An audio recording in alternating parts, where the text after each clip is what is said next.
একটু অভয় দিলে বলি যে আপনাকে কোনো এই 200-র বেশি আসন পাওয়ার জন্য আপনাকে কোনো ইঞ্জিনিয়ারিং করতে হইলো কিনা।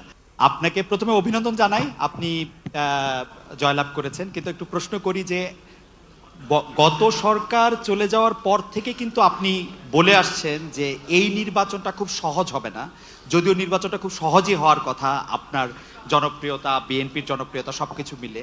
এখন আমার প্রশ্ন, নির্বাচনটা তো হয়ে গেল, এটা অনেক সহজ ছিল কিনা আপনার কাছে? আর এই প্রশ্নটার একটা ছোট্ট লেজ হলো যে এরকম যে একটু অভয় দিলে বলি যে আপনাকে কোনো এই 200-র বেশি আসন পাওয়ার জন্য আপনাকে কোনো ইঞ্জিনিয়ারিং করতে হইলো কিনা।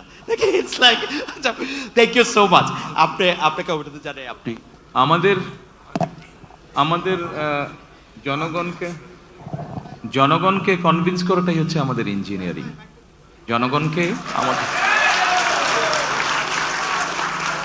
আমাদের যে ইঞ্জিনিয়ারিংটা ছিল সেটা হচ্ছে জনগণকে আমাদের পক্ষে নিয়ে আসা, সেটাতে আলহামদুলিল্লাহ আমরা সফল হয়েছি। আর জনগণকে কনভিন্স করে একটি সুষ্ঠু সুন্দর পরিবেশ এনশিওর করাটাই ছিল আপনার প্রথম প্রশ্নের উত্তর।